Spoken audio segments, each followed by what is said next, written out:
Hi, good evening, everyone. I'm calling tonight's meeting of the Falmouth Planning Board to order. Today is August 12th. It is 6:30, and we are meeting at Falmouth Town Hall. My name is John Drewley, and I am the current chair of the Planning Board. Before we begin, I would like to remind everyone that this is a public meeting and is being conducted in accordance with Massachusetts Open Meeting Law. Please take a moment to silence any mobile devices or electronics to avoid interruptions. Anyone wishing to speak should come to the podium, wait to be recognized by the chair, and state their name for the record before making remarks. We encourage respectful and constructive dialogue during public comment periods. Thank you. We'll now proceed with the first item on the agenda, which is public comment.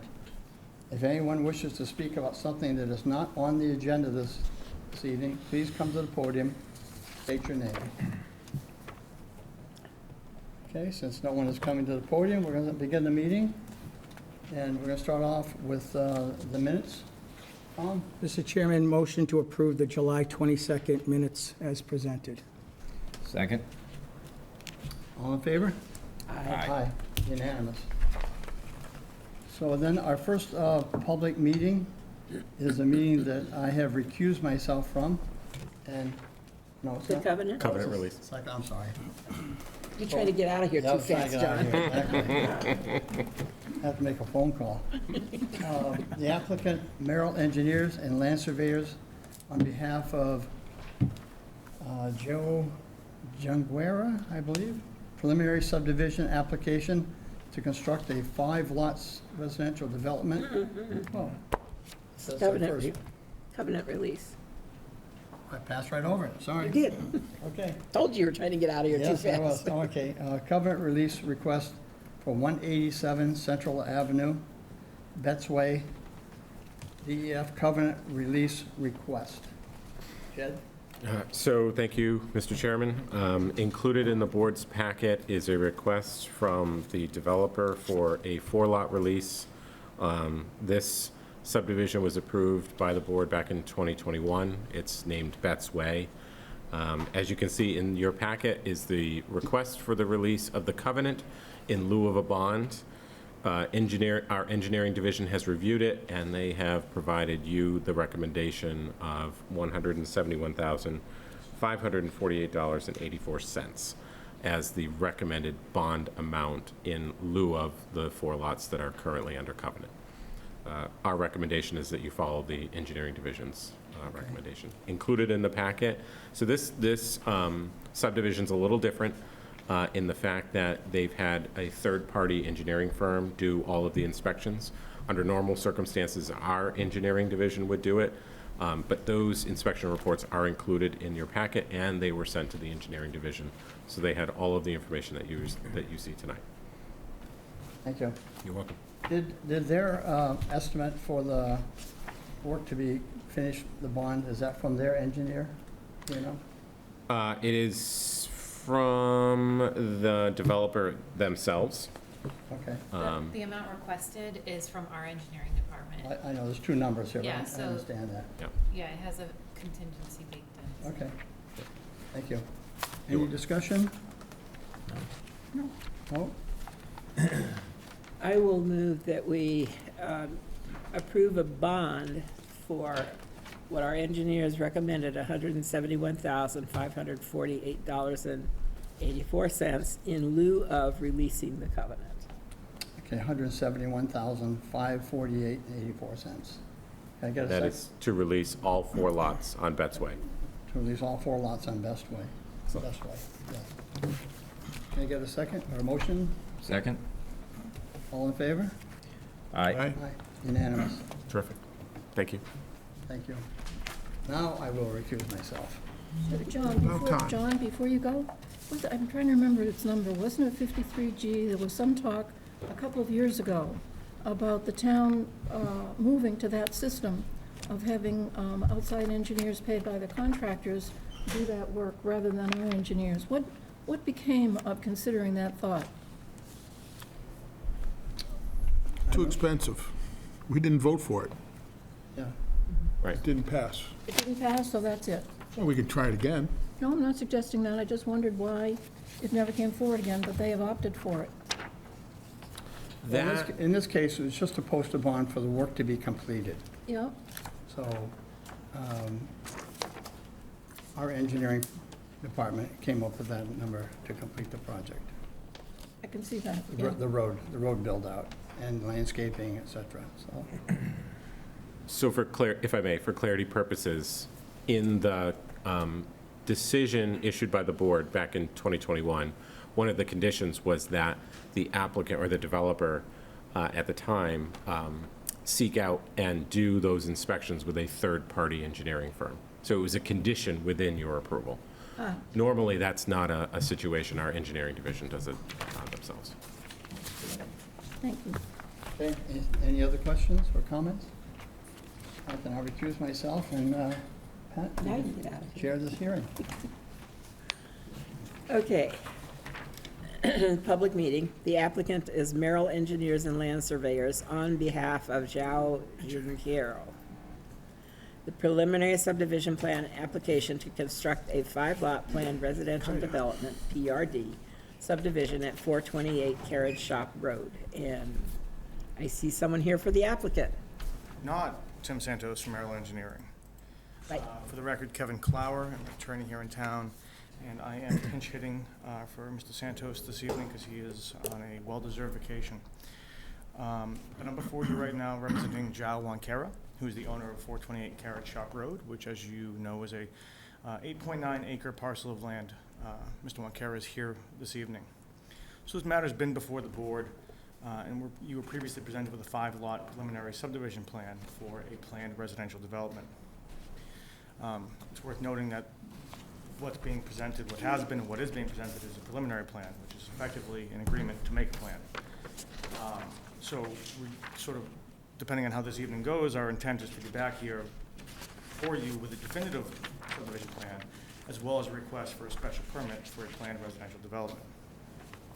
So this 8.9 acre parcel allows for a 5-lot A&R plan. Rather, instead, we're proposing, again, a planned residential development or a cluster subdivision. So that planned residential. Hold on. You said a 5-lot A&R? I thought it was a 3-lot A&R. So there's a 5-lot A&R that would require Oh, one but waiver. that, the street, okay, Yes, what's with the one waiver of waiver. the street? Okay, sorry, now I understand. Yep.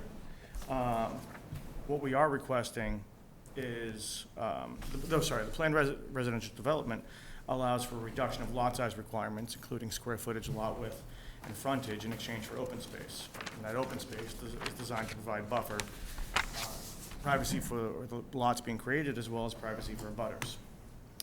The point of this is to reduce the development footprint and to protect the integrity of open space and the environment consistent with municipal goals. So since the last meeting, the applicant has reduced his request from a 5-lot subdivision down to a 4-lot subdivision, which is what's before you on the screen tonight. They're no longer requesting a waiver for street length. And in fact, unlike most proposals that come before this board for a subdivision, there's no waivers being requested at all. We're not requesting waivers from sidewalks or hydrants or anything. The open space, all that would actually be required is 4.45 acres. However, the applicant's proposing to preserve 6 acres of open space and to donate that land to the town moving forward, which would prevent further modification. I know we've seen some situations where we've had open space that developers have gone back and had a little bit extra and have used it. But the applicant here intends to donate this to the town, so that would not be a possibility. And that open space that we're proposing is linked with significant stretches of existing open space currently owned by the town, including Falmouth Country Club, which is a few lots to the west of this. It's almost 0.8 of an acre of open space between here and Old Barnstable Road. So it's really a significant stretch of open space that would be held open there. We're hoping that the board will find this plan, this reduction in scope, agreeable. And if so, we'd be glad to finalize this and come back to you with submission for a definitive plan along with a special permit request. However, I would be happy to address any questions that you might have at this time. Okay, Kevin, there is one correction that I noted, and I checked it with Jed, that would need to be made on this one. Mm-hmm. When you look at the linear feet of all roadways, on the plan, it says 687 plus or minus feet. That includes the the roundabout, the circle. I measured. So it's, It is, okay, so lengthwise, it is 500, less than 500. from It's the beginning loop, to. it's the total amount of I pavement. wondered, I was Yeah. trying to calculate it. Yeah, that's when you calculate the length of the cul-de-sac. But the actual length of the road is under 500 feet. Okay, thank you for that clarification. Charlotte? Thank you for this. People have been responsive to what was said to them at the last meeting and have come back with fewer houses. That's really good. You said something that confuses me.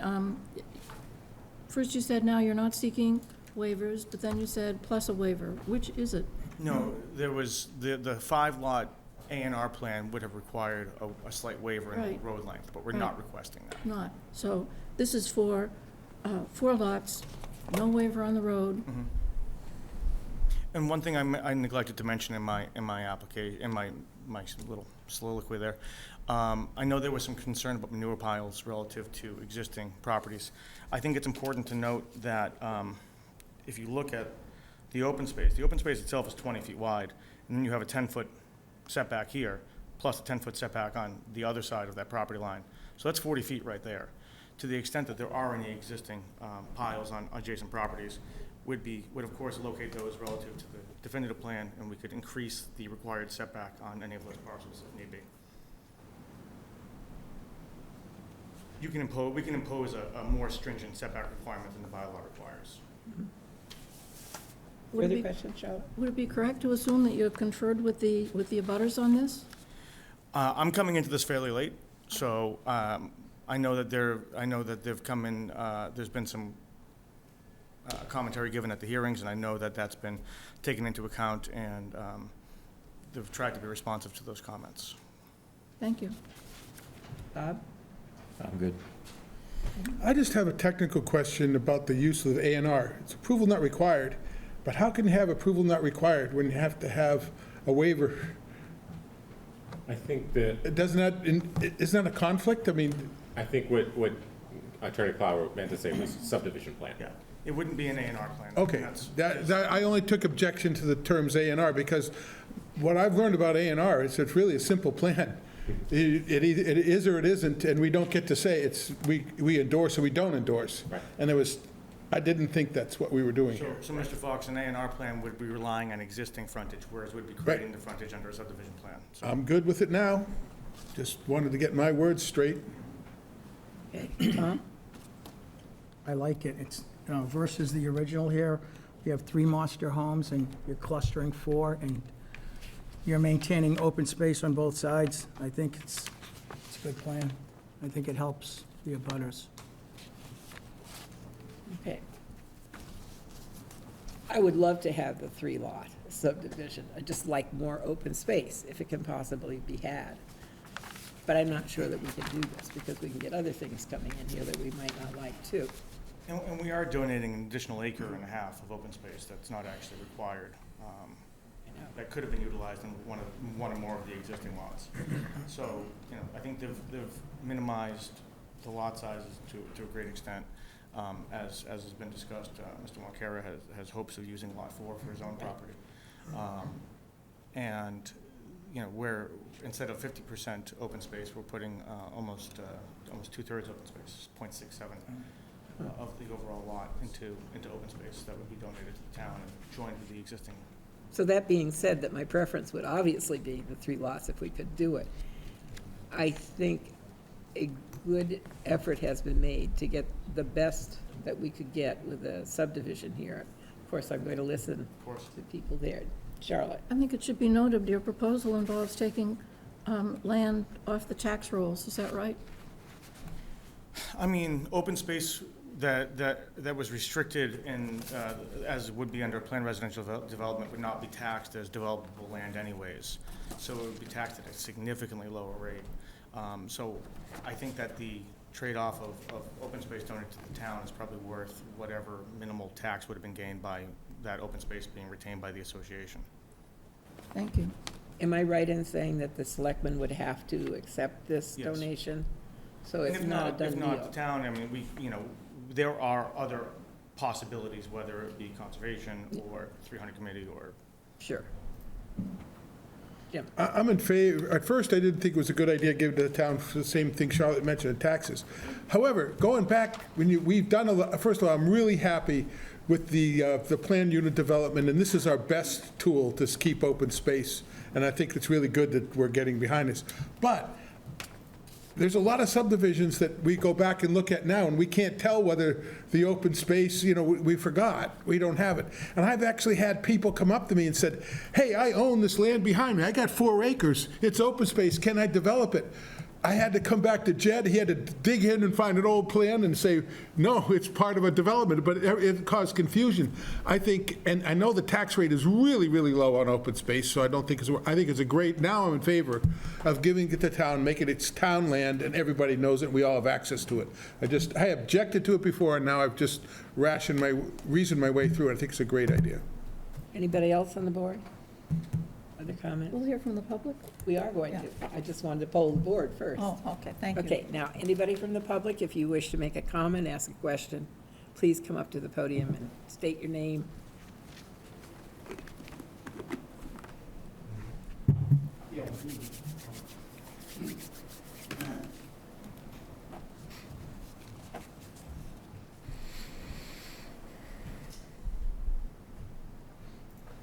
Yeah, Ron Birdie, Moonica's Madness, 416 Carriage Shop. Yeah, I like this plan. I think he's done a nice job of utilizing this land, keeping as much wild as possible. There are definitely animals in this area, and keeping this open, connecting to that golf course especially, would be really nice. The only concern I have is lot 2. He says 40 feet. That's pretty close. If they could put a restriction that the house could be, the 50 feet. The actual house, when it's built, is back another 10 feet, so we're in compliance with the 50. I'd be happy. And the rest of them, I think, are gonna be 50 feet from the property. So they're the only one I have any concern about. Mr. Purdy, Not the end of the world, but it would be nice to have a restriction in there. those circles just prove that they have the width to create a house there. That doesn't mean that's exactly where they're going to put it. Right, exactly. Okay. I understand that. And the restriction, the way it's drawn, is 25 feet plus 10, that's the 40. So it's going to be within 10 feet of the health code if they build it as close as this drawing permits, is the way to word it. So anyway, yeah, he's done a nice job with this plan. Thank you for your comments.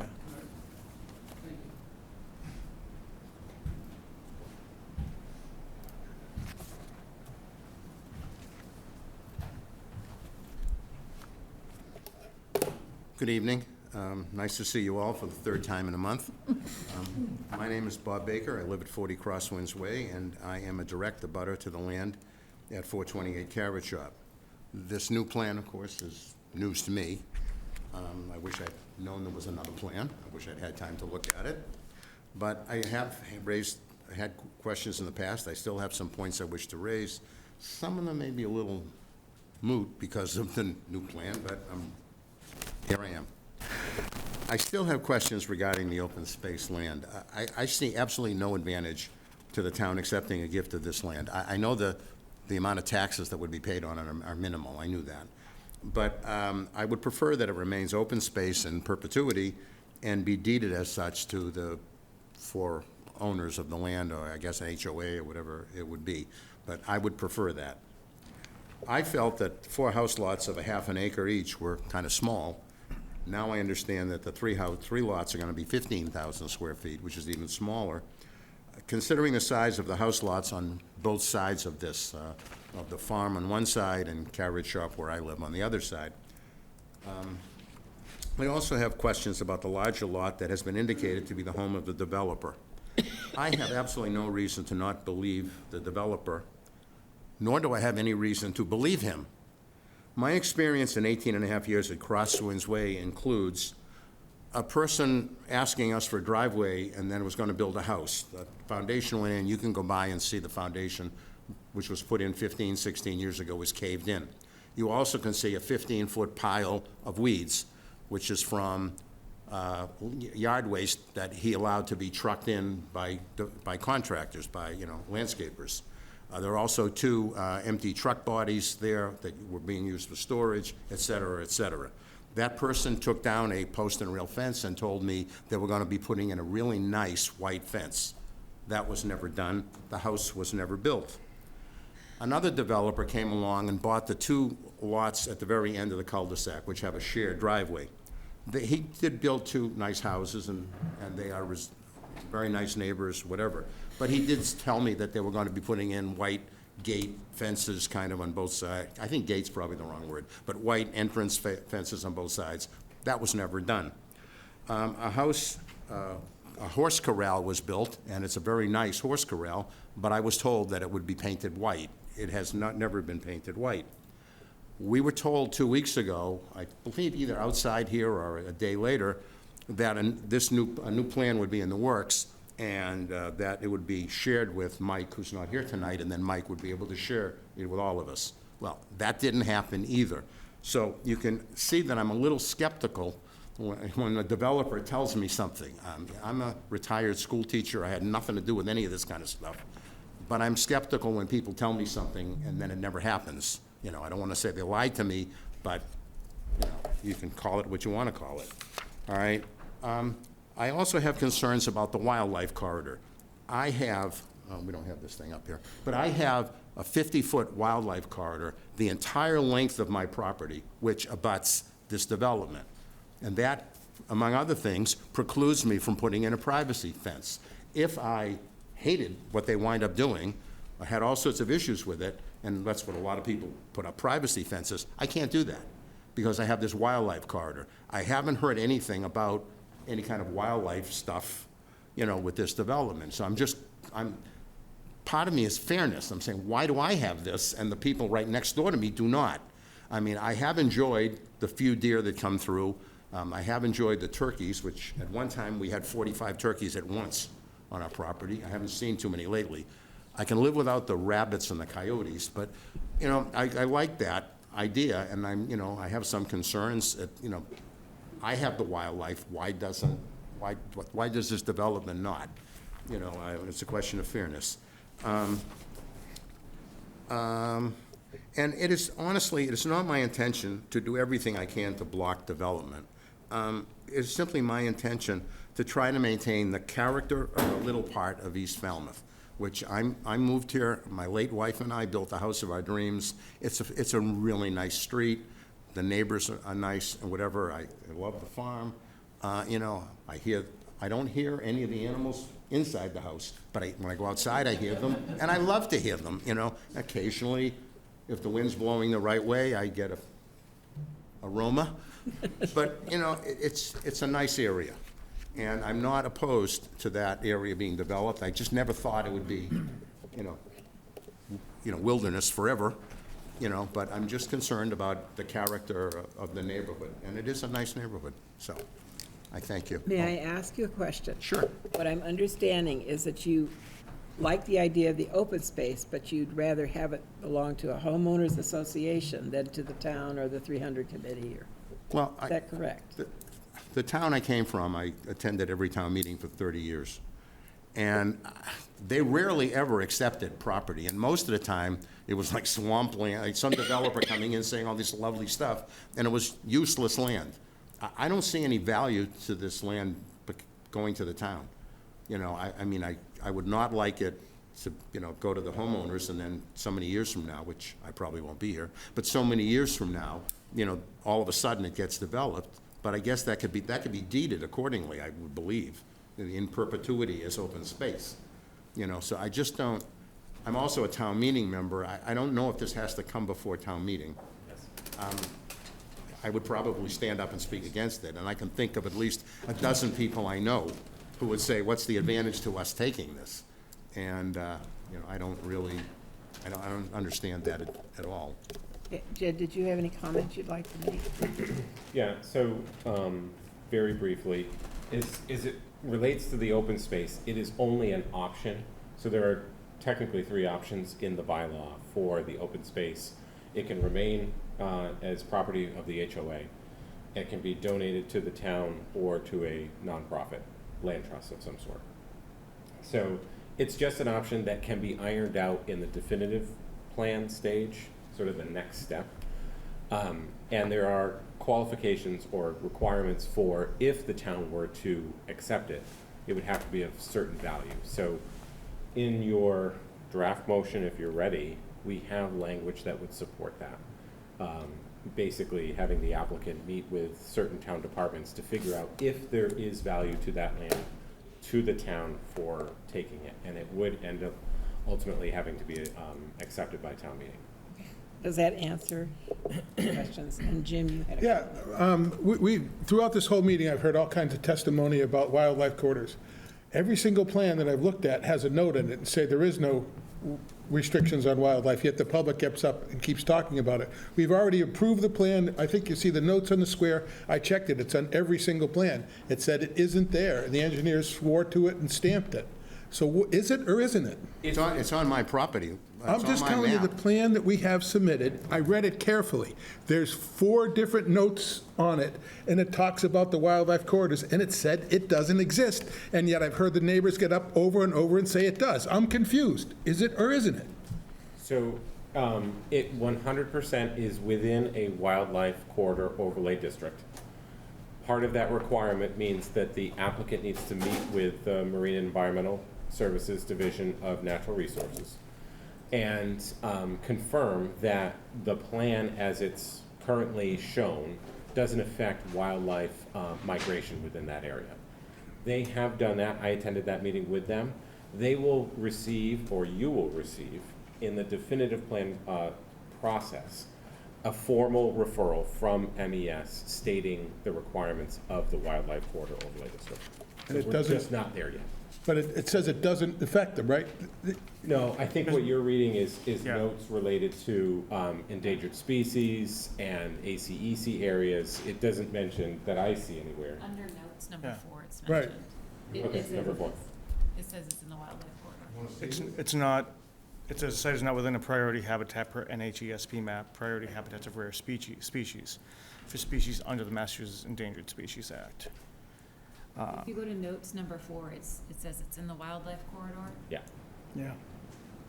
And while it's subject to AGA district, the Wacoit Bay Coastal Pond overlay, and wildlife corridor, as depicted on the town of Falmouth GIS mapping site. So it's saying we are, but as Jed But noted, it passed. we did meet with Mr. Martinson. There was no real concern expressed, and we will have to address that as part of the definitive subdivision plan. It would be premature to do so as part of the preliminary subdivision plan. I think also I would not want that to be forgotten once we get to the definitive plan. I mean, there'll be a referral through that. To Mr. Baker's point, I just wanted to bring up one thing here.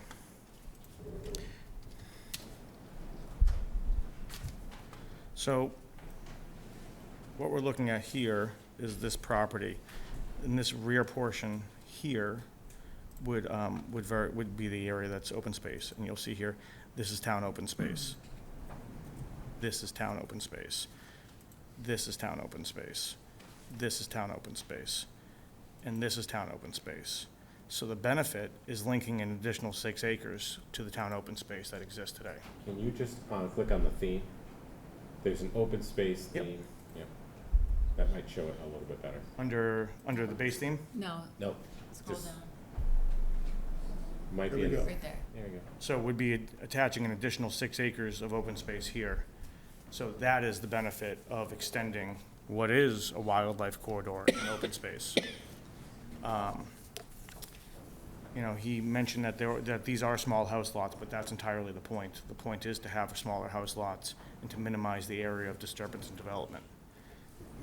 So where would the restriction of not being able to put up a fence come into this conversation? That would be part of the referral from Wildlife and Mr. Martinson, Officer Martinson. Typically, a lot of times you can have a fence within a wildlife corridor, but they need to be raised a certain The amount. bunnies get underneath, yeah. Raised a certain amount or not above a certain height to allow animals to go over and below. So Mr. Baker could confer with. I don't want to tell Mr. Baker what he can and can't do. 'cause No, I it's his understand, property. okay. It might be suggested that. But oftentimes, these are not hard and fast rules, but there is always an element of discretion. Okay, thanks, Kevin. Charlotte? I'd like to respond to Mr. Baker's statement that he doesn't see any value to the town on open land. Falmouth as a town values open land. Falmouth as a town has put millions of dollars through its Community Preservation Act into preserving open land, and the way it's zoned agricultural land, preserving open land. The state of Massachusetts values open land, and they have built into the Community Preservation Act that must be one of the uses of that money if towns opt to take that. So there is a high value in this community and this state on open land, and I think there's a high value in your neighborhood on open land. So I just didn't want that to go unaddressed. We value open land. Is there anyone else who wishes? Come back up again, Mr. Baker,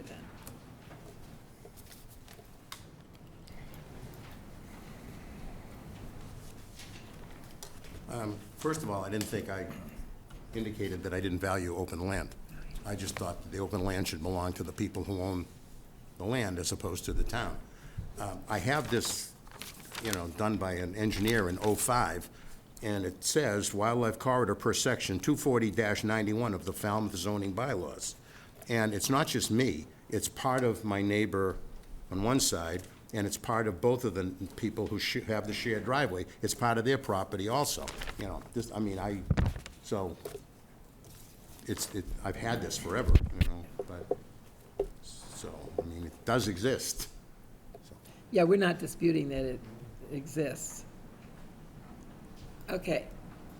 All right, is discussion completed? Oh, please. You were last time, and you put a good Sorry.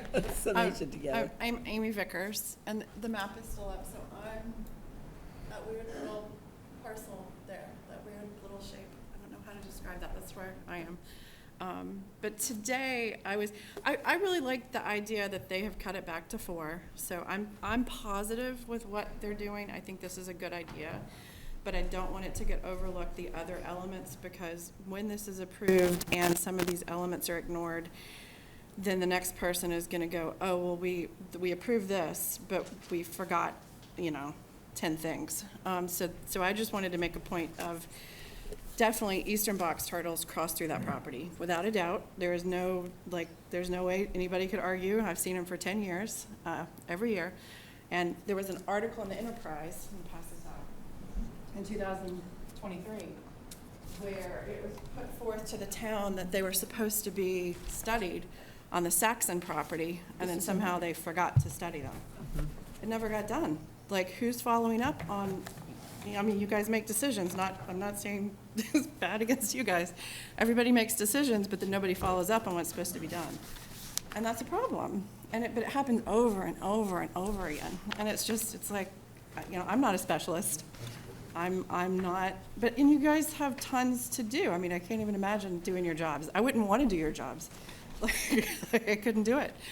But at the same time, where are the checks and balances of not forgetting those things? Because with Saxon, now they're going to get away with it, and they're just going to breeze by, and because nobody wants to get sued, and they're just going to litigate if anybody tries to do something to stop it, which is unfortunate, because that is an important issue. And to be able to preserve the land and at least make adjustments with things. I think the quantity of open space for this, as far as where the turtles cross and where I see them crossing, but then, I'm sorry, I don't know your name. Okay, so you guys, because you're down at the other end, they have some great pictures of mating eastern box turtles, and clearly they're mating, and clearly they're possibly laying eggs in that, the portion of down in the front. But it may be in the section that's going to be actually not built on, is my understanding. Is that right? Yeah, so that could be something that you guys discuss, and just try to work through that, because we know that's there. So that is one thing I wanted to mention. Definitely wildlife corridor, definitely deer, coyote, everybody's crossing through the land, the owls. And I do like the idea of the land going to the town, but only if it's in perpetuity and it isn't going to be developed into affordable housing, and it isn't going to be developed into something else, because it is in such a nice wildlife corridor section through there. And especially with the water overlay and the ponds and all of the access. But I really, again, appreciate you guys. I did want to give you one other article too I pulled up, because I know this was mentioned at the end of the meeting on the 22nd about Webster Woods. But some of the things came up for that as far as the eastern box turtles and the concerns in those areas. And I know everything's up for development, but there is a point where you have to draw a line in the sand and just say, you know, we're not Boston. Like, we can't be Boston. I mean, that's essentially the way I look at it. We're special, and we need to really value that. Thank you. I hate to say this, but I'm going to anyway. To some degree, I think you have to trust the board and our staff, because you've been amply clear what you are treasuring. And I would anticipate that some of this will see its way into our decision. And we have to trust you that you will review the decisions too, and make sure. Absolutely, thank you. Thank you. My only additional comment, Ms. Kerfoot, would be that, you know, this is a preliminary plan, and this doesn't allow us to do anything. No? So we'll be back with the definitive plan, and that's when, you know, that does go through the referral process to various departments, and that's when you do put the restrictions in place. Right now, Right. if this board approves this, it's just saying, yeah, you can try, You can try. and we'd like to be able to try. We're not saying we're going to bless you on it. Yep. Thank you. Okay. If the board feels that they are ready to vote a draft preliminary motion, we've got it here. I don't know that, Is it a draft or is it a well, preliminary it motion? always says draft on it. It's the draft motion that we prepared for you. If I may, just cover some of Please. the important components. So, as you know, and as Attorney Clower had represented in his introduction, this is a 4-lot proposed PRD subdivision. They are proposing to take advantage of section 249.8G, which is a density bonus allowance, essentially. If the open space is considered to be valuable, then you are allowed to grant an additional lot based on a calculation. So I won't go into the exact calculation of what that looks like, but I did put a finding in here for you, and I'll just read it for you so that you're aware of it. It says the board makes no determination as to the ability of the applicant to obtain the density bonus per section 249.8G. The applicant will need to provide that information as part of the definitive plan stage. So again, the next phase of this subdivision, or the next phase of this subdivision process, will include that analysis, and you'll be able to approve or not approve based on the information that's presented by the applicant related to the density bonus. And then, just to support that fact, there's a condition in here as well that says thou shalt, provide that information to the board. Another condition that I think is important for you to know about is that we put the applicant should consider the appropriate, or should consult with the appropriate town departments related to the potential of transferring the open space to the town before filing the definitive plan application. So in other words, meet with us. We'll try to figure out who else should be in the room to discuss the value of the land and whether or not that's possible, or if the town would be inclined to accept that donation. Therefore, it's cleared up for you when they come before you and officially submit the definitive plan process. There won't be any question at that point. And then, the remainder of this is simply just indicating that it's a PRD, that if any waivers are going to be requested, that they be filed with the definitive plan stage, and that importantly with this one is that they identify the amount of disturbance, because as you know, anytime there's a disturbance of land more than an acre, they're in a stormwater management permit with our engineering division, and they're not doing drainage calculations with the planning board. So it's a separate thing. We need to know that in advance so that it's nice and clear for the applicant which direction they're going. So that's the basics of what you've got before you, but essentially it's an approval of the plan as submitted, this 4-lot, with some recommendations. It is not approving the plan for any sort of construction. It's simply just allowing them to advance to the next stage, which is the definitive plan. Charlotte? I could not support this the way this is written. I think after all the conversation we've had around the initial reaction to this unusual use of the cluster development bylaw and the overcrowding of the houses on a narrow lot, that to say that we make no determination as to whether or not they can now add another house back when we've worked so hard to take a house out, I don't know why we would approve that. I wouldn't approve it. It's to allow for that the potential fourth lot. No, I don't think not we the- should allow for that. Okay. You think we My should own only feeling. have 3 lots there, period? Hmm? You think we should only have 3 lots? No, I think that we could approve this, but take out the ability of the applicant to obtain a density bonus. The 4-lot would be with the density bonus. Right. That is, so That this is. doesn't mean that they can now add back another one. No. Correct. The extra lot is, All right, It's already thank you. incorporated. I misunderstood. I read it several times too, Charlotte. Thank you. the street's 500 feet. I know that they don't need the waiver, but Right. we still, Right. So, So if the board feels comfortable, What is the vote? What do you need? the vote is to, Yeah, I know what it is, but how many? Is Is it a simple- majority? Civil majority? or is oh, it- in this case, it's a simple majority, okay. because it's, I guess it's a Charlotte, preliminary are you subdivision. okay with it plan. now, in It- reconsideration? with the Isn't it? understanding that it's Yes. absolutely fixed. that Preliminary. there are gonna be Restricted more at than 4, houses right. in that lot, on that piece of land. The fourth lot is the bonus, that's it. Yeah, You Yeah. okay with that? I am. Okay. So it would take a vote of 4 of us to pass this. Okay. Yeah, this. That only allows them to proceed with their final, No, I understand. okay. Well, okay, so if you all want to consider this tonight, I would need somebody to read it and we vote on it. Tom? Read it right? Okay. Motion that the planning board votes to approve the preliminary subdivision plan application of Joao Junqueira under Article 3 Preliminary Plan, Chapter 305, Subdivision Regulations of the Town of Falmouth, with the following findings and recommendations. Findings. The applicant is proposing a 4-lot planned residential development, PRD, subdivision, which will include 3 single lots at 15,000 plus or minus square feet, and 1 single-family lot at 50,200 plus or minus square feet. Additionally, the proposal includes the creation of 261,150 square feet of open space, denitrifying septic systems for each lot, a 500 linear foot cul-de-sac roadway with a sidewalk, and all necessary utilities within a 40-foot wide roadway layout.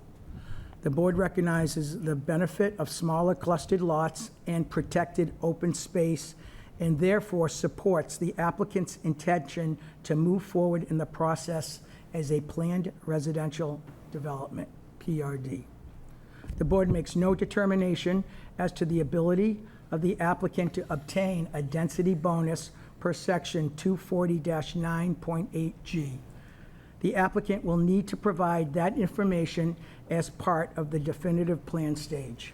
Recommendations: a list of any waivers from the planning board's rules and regulations governing the subdivision of land must be included as part of the definitive plan application. Next page. Number 4, the applicant should identify the amount of future land disturbance, as more than 1 acre would require a stormwater management permit from the Falmouth Engineering Division. Number 6, the applicant shall demonstrate eligibility for the density bonus provision in section 240-9.8G of the zoning bylaw as part of the definitive plan application. Number 7, the applicant should consult with the appropriate town departments related to the potential of transferring the open space to the town before filing the definitive plan application. Is there a second? Second. Okay. And I want to tell everybody who's out here that Tom read the significant portions, but there are other little things in here in black as well that haven't been read. And if you want to get the full decision, you can go into the planning office and get it. Is it on our webpage, I think? It's not on the webpage, but they can, anyone can come by and get a copy of it. Okay. We'll have a copy. So it's been moved and seconded. All in favor signify. Aye. Opposed? Okay, so there are 4 of us in favor and 1 opposed. I just wanted, I don't say his name right, but we've been butchering this We guy's have. name. And Joao, could you get up and say your name so we next? Junqueira. Okay, so that we, Joao Junqueira. I've heard it said 10 different times, and I just want. Step in your food, you're gonna say, ow. Wow. Joao Junqueira. Sorry, I just thought we need to clarify that. He's been a town person for a long time, and Last name, we need to say his name right. Thank you. And I look forward to all of your participation as this comes forward. If one of them was gonna be affordable, I would've gone for it.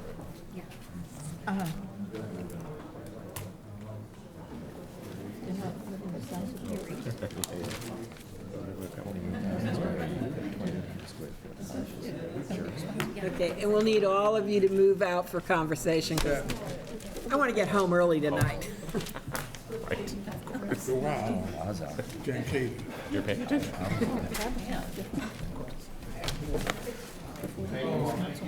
We were butchering that guy's name. Joao Junqueira. His family owns a house on Mill Road. I see him all the time. I wave to him. 10 years ago, he did a septic system with him. He's Cape Wide Engineering. I've done business with him. So I should at least know how to say his name, but I don't say it right either. I thought we should all learn. Thanks to you. I just thought, It's a nice thing to do. give him a break. He's getting butchered. Delay on, I think this guy Both of these. withdrew that, didn't he? Yeah, oh, it has to be a motion, I think. yeah, continue it. No, it's to continue these two. Too bad. Okay.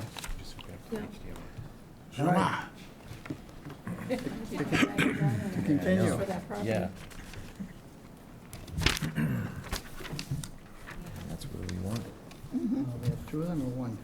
Oh, we actually have 2 Maybe I from should have been him. nicer about landscaping. We have site plan review and a special permit. And he's asking for continuance on both.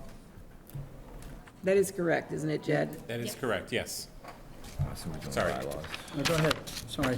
For 683 Main Street, the site plan review and special permit, they are requesting a continuance until the next board meeting, which I think is August 26th. I have that memorized correctly. So you want a motion now to accept that request? Okay, I move that the board accept the request from the applicant, Raphael Citizen, to continue the hearings on the site plan review and the special permit application for 683 Main Street until our next meeting, which is August 26th. Thank you. Second, please. Second, Thank you. All in favor? Aye. Aye, unanimous. Thank you. So next on our agenda is the Planning Board Fall 2025 Town Meeting zoning articles. Jed, you want to take that? If Yeah. Tom can read in the Got to read the... public hearing notice. Sure. Which one is that? The highlighted one, that highlighted. The Just whole that? thing, or Nope, just the that. yellow? In accordance with the provisions of MGL Chapter 40A, Section 5, and Section 1.1D of the Falmouth zoning bylaw, the Falmouth Planning Board shall conduct a public hearing on Tuesday, August 12th, 2025, at 6:30 PM at the Falmouth Town Hall, 59 Town Hall Square, Falmouth, Mass. 02540, on the zoning articles proposed for the warrant at the annual town meeting to be held November 17th, 2025. And I think at the end of that, Tom, at the last page, you can just say the 2 dates it was published in the Enterprise.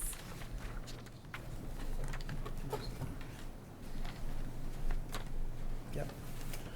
And this was published on July 25th, 2025, and also on August 1st, 2025. Thank you. Melinda? Yes, so I'm gonna do some of the presentation tonight. So the first article, we have a little PowerPoint presentation. And the first article that we have for town meeting is for prohibited uses and special permit allowance. It's 240-5.1C. We're proposing to remove the portion of this article that has a special permit allowance, just to remove it altogether. The reason for this is that this bylaw provision right now allows people to. Next slide. There you go. Thanks. Allows people to bypass the building commissioner and go straight to the zoning board of appeals for a zoning determination, when really the process should go through the zoning, or the building commissioner. He should make his determination, and then if someone doesn't agree with it, then they go to the zoning board of appeals. So this isn't the normal or the practice we would like to use, how it is right now. So we're trying to streamline it, make it a little clearer for people to know that they only go to the building commissioner. He decides whether something can be done or not in that district, and he is the one that takes a use that maybe not be listed, and if he decides that it's close enough to what's in the zoning table, he can allow it. If he says it's not close to something that's in the zoning table, then he determines that it's not allowed, and then they go to the zoning board of appeals. So this prohibits the applicant from getting that from Gary first, and just streamlines it to the zoning board of appeals, and it really shouldn't be that way. Because Gary's a zoning officer. Correct. Yes, Jim? I just have a question. Why do you think that was put in here in the first place? We're undoing something our previous boards thought there was a reason to do it. I don't know. All I do know is that it's been used 2 times in the last 10 years. Right, and so I think what I've heard you said, it's not totally eliminating, it's just a process that I objected to it going away, but now I understand they can still appeal. Yes, they can. Okay, and then They can still go to the zoning I just board of didn't want to just, start shutting everything down. Yep. If they can make an argument, they still can do it, it's just a process, and now I'm in Process is agreement. just different. Thank you. Okay, on the black and white, the words "and special permit" were crossed out. I don't know if you want it crossed out on this slide. Thank you. Yep. Okay. All right. So any other questions on that article? Oh, next. So the next one is the business district use table. The Attorney General office came back to us from the last town meeting where we adjusted the ADU bylaw. And they made some comments that since we allow single-family homes or residential homes in the business district, that we need to allow accessory apartments as well. So we have changed or altered the business district use table to allow accessory apartments, or accessory dwelling units, I should say, by right, one of them, in the business districts. And there has to be a primary dwelling on the lot as well. So they can't just do it with a commercial park. Sorry, I keep forgetting to move this slide. So it can't just be added on like an accessory dwelling unit to a business that's there. There has to be a residence. It would have to have a primary dwelling unit on the lot. Jim? Question if it's appropriate? Yeah. Now, is this just one, or does every primary unit have the ability to have an accessory if it gets approved? You mean if it's a multiple? Well, let's say there's 5, it's a big property, and they decided to put in 6 family homes. Yep. Now, do they all get to have an accessory? yes. Okay, that's what I thought. I don't know if we thought about that, but I believe that's the way I read it. So we should discuss that, huh? Yeah, that would, Look at your face. I thought I was probably the only one that picked up on that. Well, Jed kind of, we've had previous discussions. I got this weird property that I've been trying to sell for a long time, so I know this law. so and on this lot, you could put, If it's in a business zone, yeah, and I believe you could either have 6 or 8, depending on it, single-family homes. And if we approve it, and then by right, they all can have an accessory now. And that's what we're doing here. so let's think about that. Is that? That's what I thought we should think No, about I mean, it. is that? It might be a good idea. I just wanted to point, I don't know if the rest of you had actually considered that. Why don't we table that conversation fine. for the accessory dwelling unit article, and we can talk more in depth about that in a minute. Fine, I just wanted to bring it up. Yeah. Anyone else for the use table? Because this is what the state told us we had to Yeah, do. yeah, Anyhow. we don't So have much that's- choice. We have no choice anyhow. So the next article is the accessory dwelling unit bylaw in its whole. If you can see, we added some definitions that pertain specifically to the accessory dwelling unit bylaw. These are important definitions because they came directly from the regulations that the Executive Office of Housing and Livable Communities published approximately 3 to 4 months ago. And so these will be definitions that are only applicable to the accessory dwelling unit bylaw. They're not applicable to the entire bylaw itself. They're contained only within the ADU bylaw. And these are required by the state. Not required, but suggested and included in their regulations. So we felt like it was important to put in some clarifying language because, I guess for layman's terms, the accessory dwelling unit model bylaw and regulations can be a little confusing, as we just witnessed, right? And so there are specific definitions, such as what's on the screen, single-family residential zoning district. That definition technically says that it's any zoning district in town that allows single-family residential. So that can be your business district because you allow single-family dwellings in your business district. So that's where the confusion starts to creep in, because traditionally people look at that and say, oh, well, single-family residential zoning district, that's just RCs, RAs, agricultural districts. That's not technically true. And that's why it's important to know that this definition only applies to the ADU bylaw. And you'll see why in a few minutes, because throughout the bylaw itself and the amendments that are going to be presented, there are references to that definition, which circle back to how the state views a protected use ADU. A protected use ADU is now allowed by right anywhere you allow a single-family residential dwelling, and municipalities really don't have any control over them.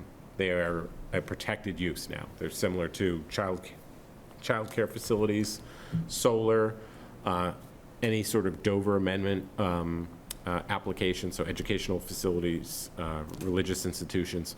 You have a limited amount of jurisdiction over them, but it's very limited. So there are important definitions to note. Chairman? No, go ahead. I'm sorry to keep bringing up, but I'm actually really familiar with this. I've been studying it for a long time. There's another area that we need to consider. I don't think any of you have thought about it yet, but we have a conversion bylaw that allows us to take a 4,000 or 5,000 square foot house, and if it hasn't been changed since 2000, we make it into 4 units. And now my question is, does this law also make all those 4 units now eligible to have an accessory apartment? And we should consider that. I think that's what we're doing here. Well, only one of the units would be a primary residence, not all 4. I believe they're primary residence. When you, I believe the conversion Well, bylaw, that's like condominium ownership. it's still primary resident. I'd like to I'm not in That's good. favor of it, That's a I'm good just bringing it question. up, that we should understand what we're doing here, because I believe they are primary residents, and I believe it is an issue, and I'm not in favor of doing it or anything, I just think that no one here's considered it. That's a good I point. have. No, it's a good point. And it's ownership. It's ownership, it's I mean, I believe my condo that I live in is my primary residence. And I developed, I have 3 units on my land. If I could fit an affordable thing, I can't, but I can't. It doesn't fit the sewer. You have to have the right sewer system, the right setbacks, you have to all that. But there are these weird properties in town that have an extra 2 acres of land that it could happen. You want to discuss that now, Jed, you want to table it? We might as well. The right time. I don't think anyone here had thought about it, but I have. Okay, well, you're about to get to it. So at the end of the definitions, Melinda's about to get into the requirements. The first requirement, I think, speaks to this. So, shown on the screen, requirement number 1 under this 9.1C says only one protected use ADU shall be allowed as of right on a lot containing a principal dwelling unit in a single-family residential zoning district. So I read that as you get one protected use ADU for a principal dwelling unit. So in your situation, you would have to determine, in my opinion, a principal dwelling and a principal dwelling unit for which a protected use ADU would be allowed. So as I say that out loud, I realize that, Think about what we just did in the business. yep, I'm not trying to propose this, I'm just, we want to make it clear. Could be a this loophole. is something we have to deal with. What are the other limits within the conversion law? Because that was designed for existing can't- houses and well- repurposing them. But they can't be expanded. They have to fit in 2000, they have to exist in 2000, about the same size, and the only additions are for egress and stairwells and, Right, so you you've can't got- add on to it, make it bigger, and then, You've got a fixed shell. right. So within how many fixed shells could you possibly fit an ADU? I think the buildings themselves limit Well, the application. I've been studying this one property for a long time, and we're not doing it. I'm not doing something here. Your example wasn't about a conversion property. Your Well, example it was an alternative to a house was built in 1870, and if the way we determine square footage now on the primary residence, you count the basement and you count the attic space, the new ways of interpreting are much more liberal than what our accessory apartment bylaw, and in my opinion, it opens up a door here that we should consider. I'm not proposing it, but when I heard that now even basement areas are now talked about, the areas, and even attic areas, if there's enough clear height, that now that what was a 1,600 square foot building now becomes a 3,200 square foot building. And by determination, I think we gotta be careful, But there's still the 50% or 900 square feet. right. And then there's lot coverage too. Well, there's a lot coverage, but there are properties, really weird properties, Yeah. that have I mean, an acre lot out back. Yeah, yeah. Okay, so this isn't going to apply to very many, because weird says right away, it's not very many. But nonetheless, it's within the intent of the ADU changes, because that's to Right. stuff more people onto every lot. It is, but think about what we just did when we talked about the business, and there's a lot of business properties, big pieces of business land that could be made into 7 or 8 single-family homes. And there's nothing that says you can't have a 2-story ADU. I that's think two there's one separate now in West ADUs. Falmouth like that. There's lots of them, yeah. There's one I can think of. Yeah, so anyways, I just was bringing it up for discussion. No, it's- I'm not a proponent, I just don't think we've all discussed it enough. So I think Jed and I will reach out and try to Yes. get some clarification on that as well for the next meeting. Yeah, see what the lawyers think. Yep. Yeah, because it might just read that there's one per lot, regardless of how many It principal seems to dwellings. say that. So you could interpret it different ways, I Right. think. So we'll get some guidance on that for the next meeting. I think they might have been applying it, but I think when you read it, somebody could twist it the other way, too. And that's what we want to try to avoid. Right. Getting into these types of debates with Maybe we ask the Attorney applicants. General for an opinion. Yeah, yeah. Because I do think that if you eliminated unit in that statement, could you go to that slide real quick? Yeah, that one. So if you eliminated where it says containing a principal dwelling unit. If you eliminated unit, then I believe what it would say is that you get one protected use ADU on a lot containing a principal dwelling, which is defined as a structure, regardless of whether it is or the lot is, I'm sorry, let me restart. A structure, regardless of whether it or the lot is situated on, conforms to zoning, including use requirements and dimensional requirements, such as setbacks, bulk, and height, that contain at least one dwelling unit and is or will be located on the same lot as a protected use ADU. So there's a lot of words there. Said at least, didn't you just say at least? Yeah, so That opens the door. that contains at least one dwelling unit. So a principal dwelling is a structure that contains at least one principal, or one dwelling unit inside. But the point I'm trying to make is that it's just a structure. So if one protected use ADU shall be allowed as of right on a lot that contains a principal dwelling structure in a single-family residential zoning district, you are only one structure for which one protected ADU can be allowed. So if you had a two-family structure, only that structure can have a protected use Okay, ADU. so then the business zone would be still possible, but this idea of putting condos inside one structure would be closed out. Right. I'm glad if we could get that determined. That would straighten out a Yeah. lot of questions. So we'll confer with town council and get back to you. Does Laura have any comments on that? We can get to that. Yeah, I know, I just wondered if she might, Yeah. because I saw her doing a lot, Yeah, but I didn't read it, I just, Whose language is that, the states or? it is the states. It's the states. Yeah, we So took, may we change it? I believe that you can, yeah, yeah.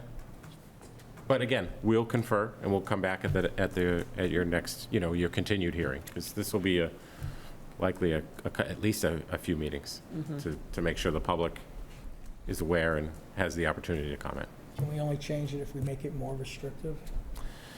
I believe so, That's- yeah. I don't think that you can make it more generous. So some of the main points from the accessory dwelling unit bylaw are that we deleted multiple ADUs by special permit, and we are eliminating the site plan review process for ADUs and making it by right through the building permit application process. We also added language from the state's bylaw. So the reasoning behind the multiple ADUs for special permit, deleting that section, is because we don't have any guidance at the moment as to if someone came before you and wanted 8 ADUs on their property.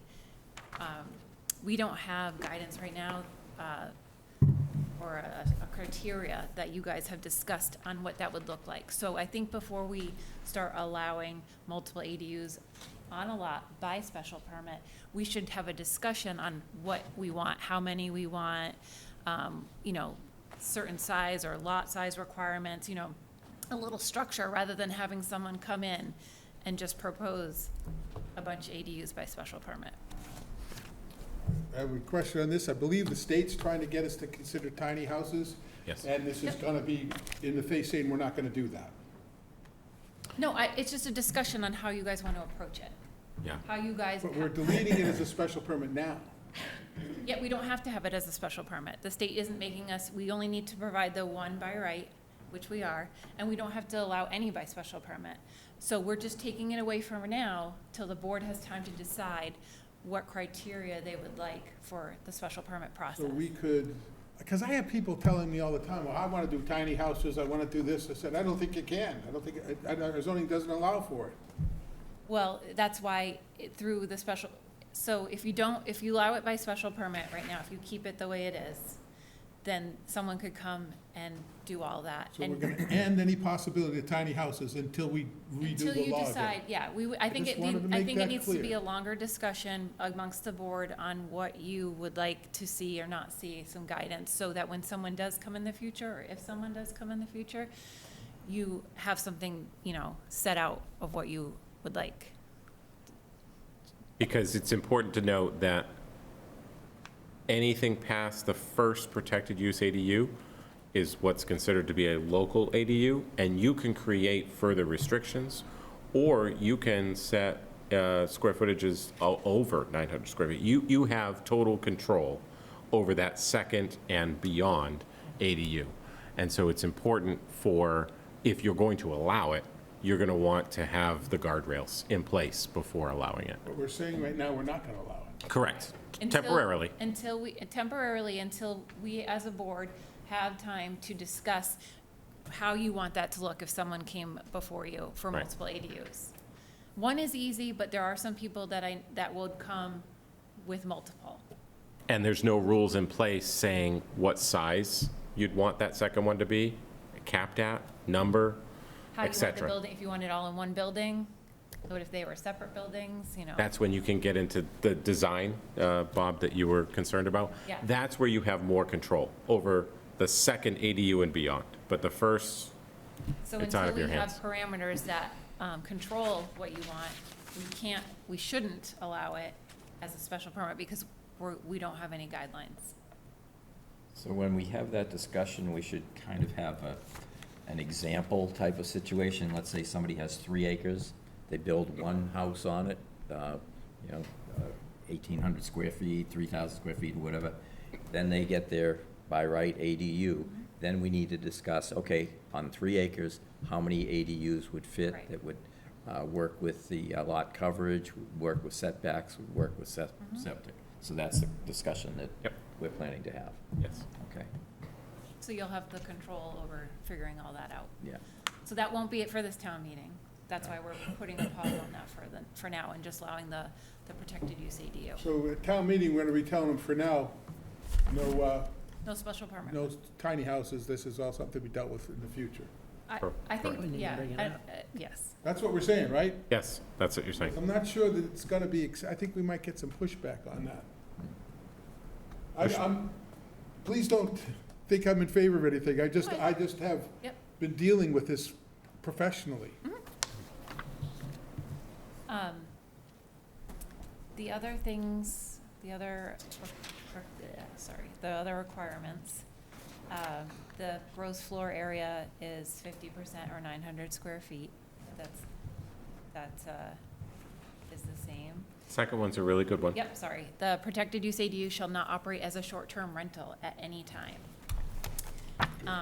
And neither the principal dwelling nor the protected use ADU shall be used as a commercial accommodation at any time. So a short-term rental is anything 31 days and less.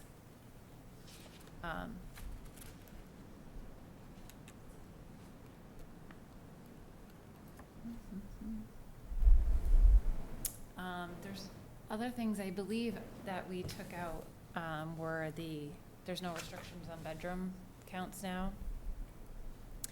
And we took out the requirement for the coastal pond overlay district and the water resource protection district that specifically only associated with the ADU bylaw. It wasn't allowed because we were restricting it only for ADUs and not for regular single-family homes. So we took that out. However, a home still does have to, or a tiny home, an accessory dwelling unit still has to get approval from the Board of Health for septic and all of that. That's separate from this process. And so just, if you go back a slide, so we mentioned that in number 8. Yep. So in number 8 up on the screen, all protected use ADUs will follow the building code. They'll be subject to Title V regulations. There's also number 7, which allows for a separate entrance. So the ADU can have either a separate entrance or be allowed an entrance through the principal dwelling, through a hallway, whatever's allowed by building code. I think number 5 is really important as it relates to the fact that the Affordable Homes Act made it very clear that a protected ADU, or protected use ADU, one of these times I'm going to get it right, it cannot be more restrictive in dimensional requirements than that is allowed for a single-family dwelling. So that means that in a protected use ADU can be the same height, can be subject to the same setbacks as a single-family dwelling. Same height. Correct. It's an im- 35 feet. It's an important point. Yes, So that you can build yourself a little tower. yes. That's strange. Yep. So again, that only applies to the first ADU. That's why we were saying before is so important. The first ADU that someone has on their property, the town, many municipalities have lost control of that. The state has basically told you what the regulations are going to be. Anything after that, now you've got more local control. So you could say, well, the second ADU can only be 22 feet, which is the building height for an accessory structure. But that first one, it cannot be more restrictive than a principal dwelling. You could stack 3 10 by 30. Yeah, I mean, Units you on get top of 900 each other. square feet, Yeah, and it can go up to 35. yeah, yep. Yeah, This Rapunzel. is, really- Are we gonna have a legal opinion on? Yeah, on- it- on We this? already have. We already have. Okay. Yep. I And- think and- it goes for structures such as an ADU that's over a garage. It gives them a little Yeah. more headroom. Yeah, I mean, we did 22 recently. Now so it's 25, Now it's, is now that- it's gonna be 35? 35? 35, Yeah. Where did I 35. see a change from, from 22 to 25? I saw that. That's for properties over 2 acres Over for 2 accessory acres. structures. Accessory And structure. actually later, we have to take Can't keep it accessory. all straight. Yeah. That's actually another article that we're changing We're not because there yet. we need to remove accessory dwelling units from that, but that will come later. So now accessory structures do not need to seek a special permit and further can be allowed within the first 50 feet of the front yard setback. So, It's a definition of You an said accessory accessory structure. structure. sorry, accessory dwelling units, I'm sorry, protected use ADUs can be set back from the street 25 feet. They're no longer, Be in the front yard now. and it can be in the front yard. Yeah. Because you used to have to get a special, I was just talking to a guy today. He had to get a special permit because he put it in his front yard, Correct. and we gave it to him. Yep. But now you can put it in your front yard. I should clarify. So I think that accessory structures, the clause was accessory structures can seek a special permit if they're in the front yard, provided that they're not within the first 50 feet. So there was a preclusion of having an accessory structure within that first 50 feet. That's gone now. However, if it's in the front yard, I do believe they'll still need a special permit. But we can clarify that with town council as well. There's a lot to do with protected use ADUs. Yeah. Got it. My house is 200 feet. A lot of off the layers. street, so I could put one in the front, Sure, yeah. your old age plan right Yeah, I'll there. do it, yeah. So we're all gonna become generic communities under state Oh, law. My house too. Linda, it's easier Yeah, to they're- follow if you say a number first, Thank you, okay. please. It's tough. It's like So 200 if feet back. we're at number 9 now, under the requirements. So the protected use ADUs located on lots within the Water Resource Protection District overlay district and the Coastal Pond Overlay District are subject to the provisions of those districts. So that's separate from what I was saying about their septic before. It just means that if it's in those districts, whatever those districts require, as it would for a single-family home, it would require for an accessory dwelling unit as well. And then for number 10, it talks about parking. There's only 1 parking space needed unless you're within a half a mile of a transit station. And we have defined transit station as well. Is a bus stop a transit station? So the Route 28, everything within a half a Yeah. mile of Route 28 would now qualify? Yes, right, Judd? I'm looking just very quickly. I don't know if it's the, Says transit station. It's a station, not transit. Well, so Oh, again, it's a bus stop. right, we defined transit station. I Yeah, was it's asking smart the to go there. definition, so I'm not advocating for it, I'm just trying. So it's a bus station, including any location serving as a point of embarkation for any bus operated by a transit authority. So it's bus stops, it's It's a not, bus stop, yeah. which you can call up Cape Cod RTA, and they'll pick you up. well, so yeah, so we can get clarification on that language because embarkation means getting on. And if any location's serving a port of embarkation, if you've got a flag stop system like the CCRTA has, then in theory, an argument could be made that the entire route is a bus station. That was my question. Yeah. Specifically, as it relates to Route 28. Yep. And getting up there and getting on the B bus and go to Provincetown every day. Yep. We'll seek clarification on that as well. So and the distance That is a one's quarter going mile, toward- half a mile? And the other transit station that we have here is a ferry terminal, but only ones that operate year-round, so it would be the steamship, Yep. not the Island Queen. Let's see.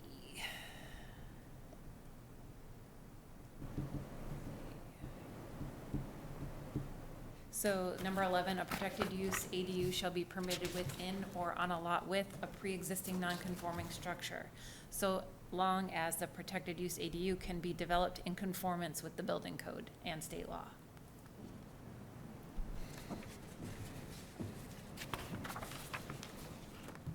Number 12, only a protected use ADU shall be exempt from any required finding under MGL Chapter 40A, Section 6. Judd, do you know what section that is? Non-conforming. Those are all non-conforming structures, lots.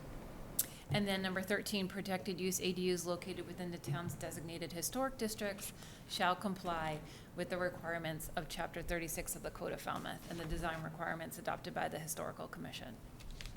Same as with any single-family house. So that's the only design See this? jurisdiction that you have for the protected use ADU.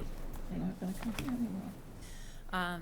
So before I go on to administration, are there any comments about requirements that you want to discuss?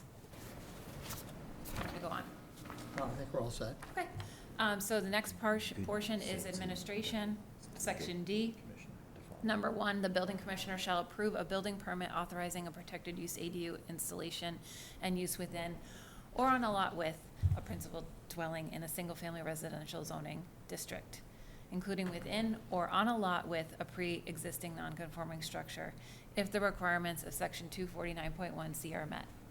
So ultimately, it's saying that it's through the building permit application process that this is going to be permitted. So no more site review here? Correct. That's what we're doing. We're eliminating our site review and going totally to building commissioner. Just for the protected use ADU, yes.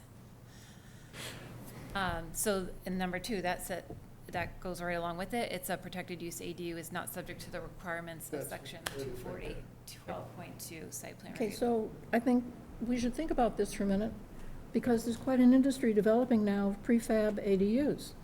And they can be in any style, any kind of thing, any price range, whatever. So that you can get these little pop-up ADUs that are completely outside the character of your neighborhood, that suddenly no one's going to have the authority to reject it based on non-conforming character. What would the building commissioner be thinking about that? So you wouldn't be, if it came before you for site plan review, you wouldn't have any authority over the design or the character of the building either. I thought I read something in here. I thought that we did. No. So the Oh, wait only a minute. thing that you have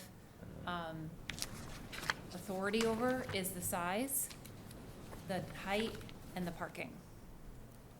No, in section 249.1B in definitions,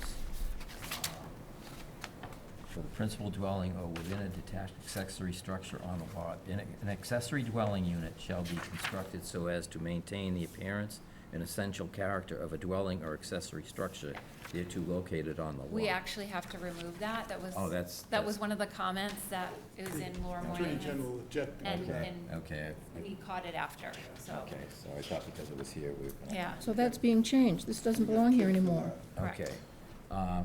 But I don't see why, I mean, the building commissioner has the ultimate say in what goes on a lot. So it will be through a referral process through the planning board. Right, and office. that's what I'm getting Yep. at, is we should be able to have a list of criteria as a referral to the building commissioner. So the only things that we'll be allowed to look at are the size, the parking, and the height. Right. So as long as it's 900 square feet or 50%, whichever is less, if there's a parking space, unless it's within a half a mile of a transit authority, or if it's too high. But why do No we need? landscaping, no design. Right, Yeah. so that's why we're saying it doesn't need to come before the planning Right. board. So that's why we're just saying the building permit process with a referral from the planning board staff to take a look at it, to make sure that it does match everything that Okay. it's supposed to. Bob, refer to planning board staff. That means we're not Yeah, getting referred. They're the ones. I that know, are but doing what I'm saying is, if But we. they don't have the authority to require it to conform to the character of the Not previous. anymore. No, they No, won't it's either. gone. So No. the fact that it's going to them for that doesn't matter. I think Right. it's It wouldn't go to us for that. So fait that, accompli. It's the way it is. Yeah, but I don't see where we can't create something for guidelines for the building commissioner. I mean, because he can make those I determinations. think those are the guidelines. Yeah. Yeah, parking it. height, That's it. parking height and size. 3 things. yeah. Yeah, well, Again, only for the first one. Work we did in Yeah. the past. yeah. So all the, from ADU number 2 onward, if you decide that you want to allow Yeah. multiple, now you've got all the jurisdiction. First one, Yeah, but that's like meaningless. So now you've got yeah. one regular house, one itty-bitty little Quonset hut, and then these other things. Yeah, State law. yeah, Massachusetts. yeah. So I'm going to continue on to number 3. No building shall be changed or in use or configuration without a building permit from the building commissioner. That's standard.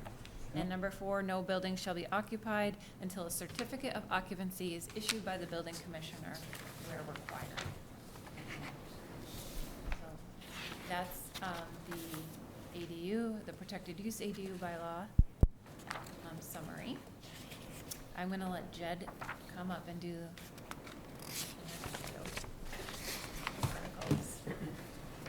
Could be a fun town meeting. We don't have any option on some of this. You're going to have a good time, John, explaining these to town meeting. I hope I don't get sick that night. It is true, you're the new chairman. You get to speak at the podium. Yeah, That'd be a It's big exciting. headache. you gotta present it. Yeah. All right, so the last 2 amendments are up on the screen. The first one being the deletion of the accident prevention overlay district and the search and rescue overlay district from the maximum building height and stories table within the zoning bylaw. Okay, and the reason for this is because primarily for the search and rescue overlay district, which if you read the table carefully, it seems to indicate that you would allow a 100-foot structure within that overlay district.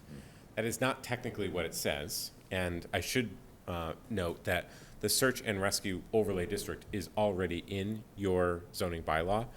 That statement simply says that no structure can exceed 100 feet. And the reason for that, as many of you already know, but for the public who's listening, that search and rescue overlay district are the flight paths from the base. And so clearly having a structure above a certain height would be a problem for a helicopter flying in that flight path. So that's why that language is included, that it can't exceed 100 feet. But your structures in town are already capped at 35 feet for your building height. So nothing can go above 35 feet unless you're in the Mr. Cod district, which has some different language. But again, all we're trying to do is eliminate some confusing language because we've received questions about, well, does this say that I can build a structure up to 100 feet? And technically, if you look at just the table, it says that. Or would that include like a cell tower or something of that Yes. nature? Those are structures, so. Yep, those are structures. Affixed to the ground, they would be considered structures. And they go to 120 feet at least, and some higher, They can, yep, with lights on. In this case, it'd be maxed out 35 correct. if this gets approved. Yep. So for full transparency here, we are not eliminating the overlay districts.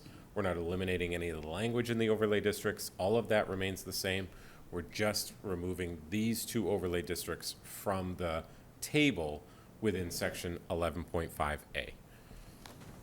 Otherwise, we would have to add in the Mr. Cod district and say, in this circumstance, you could have this building height, and in this circumstance, you could have this building height. That's unnecessary. That's already within the Mr. Cod bylaw. We don't need to repeat it within the building height table. And it would create confusion, which this already has. Questions? So then the last one brings us back full circle to the ADU, or the Affordable Homes Act, where essentially we've already discussed it at length tonight, you have lost the jurisdiction over that first protected use ADU. And we talked about this particular section in the bylaw a few minutes ago, about on properties that are 2 acres or more, we've always allowed by special permit an accessory structure to go up to 25 feet in height, right? And it's only for those properties that are 2 acres or more. The issue, as you can see on the screen, item B says that no accessory apartment shall be allowed. We can't say that anymore, because, you know, we've already covered that tonight. So what the proposed amendment includes, hopefully you can see my cursor. Yep, great. It includes adding the language shown in bold. So instead of saying above in the zoning bylaw, we refer to the table, and then it simply just scratches out or removes no accessory apartment shall be allowed. Because again, they cannot be, that protected use ADU cannot be more restrictive than what's allowed for a single-family dwelling. Questions? That's it. Those are the 5 amendments that we're proposing for your Laura consideration. Moynihan apparently has given us some comments on it. Great. I at least haven't had time to read. We didn't get it till, and they're really tiny. So we provided to you, so thank you, Charlotte. Laura Moynihan had sent in these comments, I want to say last week, so we prepared them for your packets tonight. What Melinda and I plan to do is go through each one of the comments and provide you at least a response, in our opinion, to the comments that have been provided, because they are numerous and they're a little small. And what we also plan to do is, at the next hearing, which will be your August 26th meeting, is showing them up on the screen so that everyone has a chance to see what they say and how we might respond. Some of them may be great comments, and you may consider them to be included. Others may not. We'll handle that at the next meeting. Can we get an electronic copy of this? Yes, yes, you can. And whatever we have discussed tonight, if any of the board members have any comments to you guys in between. Yes. Yep. And if anyone from the public, because this is a public hearing, if anyone from the public has any questions, they can always come by the planning office. We can provide them copies. We've already printed them, so they're ready to be displayed for folks. If they have any questions, we can answer them. And they can come to any of your hearings and ask questions of you and provide testimony. Okay, thank you. You're welcome. While you're at the podium, do you want to do the planning department report? I was actually going to give that to Melinda this evening. Never. It's always a good time. Yeah, so the planning department has been very busy, but we've been really focused on these zoning amendments and actually preparing for the next round of zoning amendments, because what we've found is that, well, as I've described to many of you, is that the zoning bylaw is a spider web. So when you're adjusting one part of it, there's another part just in another section that you may have forgotten. So we've identified a few spots where we need to make some adjustments. So we've been working hard on that. That's been primarily our update for at least the next couple of weeks. For these zoning changes, what's your goal to have them ready by? So these will be, the warrant technically closes on August 29th. Okay. I've already submitted the potential amendments to the Select Board's office, so they're aware of what you're proposing to do. We've allocated 3 hearing dates for you, so we've got August 12th. Let me just look at our calendar real quick. Hopefully the folks at home can see it. Today's the So 12th. we've got August 12th tonight. You've got August 26th for your next meeting. We can do September 9th and September 23rd and still be able to meet with or get your recommendations and your explanations in on time. Okay.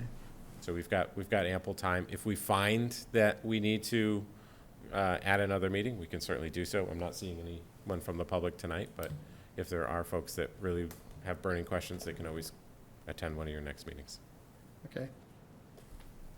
Thank you very much. You're welcome. Thank you. Do we have any committee reports this evening? That's a big, is CPC? There hasn't been a meeting since our last Oh, meeting. man, Yeah. okay. Charlotte? Short-term rental met, we had our first meeting. It didn't produce anything of great interest, except we plan to meet again. And we will not be trying to make it to the November board, we just absolutely couldn't do it. We'll be aimed at the spring board. And there's a general sense among the people who are there, who are already appointed to it, that we have a similar understanding of what the output will be. We're not looking to really disrupt common practice here in Falmouth. We're looking to be sure that we shape the future in a way that it fits with what we already have. The most interesting thing to me about the meeting was the Board of Health and the Health Department were selected by the Select Board to name one person to this committee, and they haven't done it yet. I don't know why. Doug Brown didn't know why either, but another person may or may not be added. How many people in the committee altogether? So far, we have 5, so it won't be a big committee, It'll be 7 max. right? Excellent. Thank you for the update. Yeah. Any other reports? Any announcements?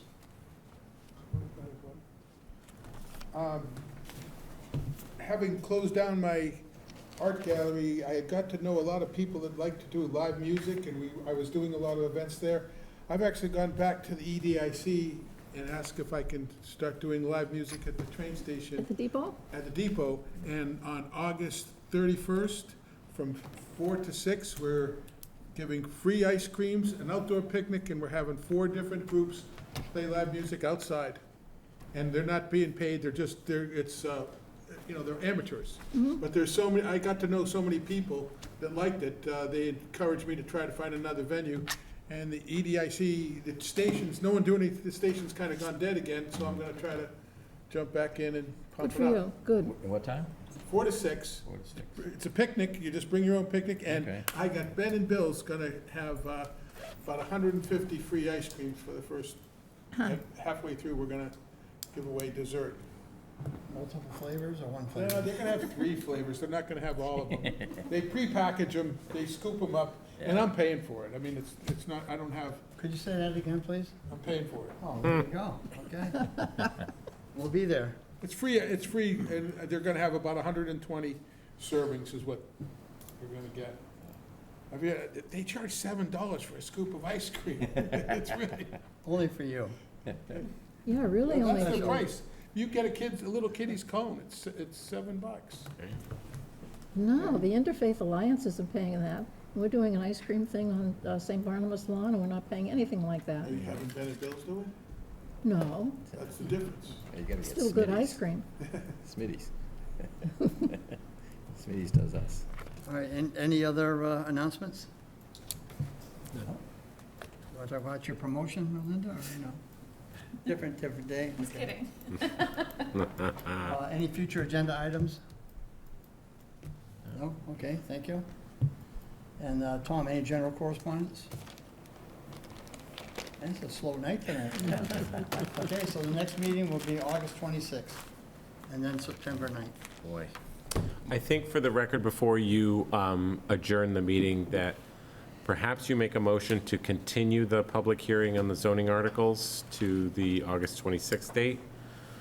I'm realizing that we didn't do that before. I think just for clarity's sake. Suggestion. So moved. Second? Okay. Moved and second, all in favor? Aye. Aye, unanimous. Motion to adjourn, So moved. Second? all in favor? Aye. Good night. Thank you. Got markers.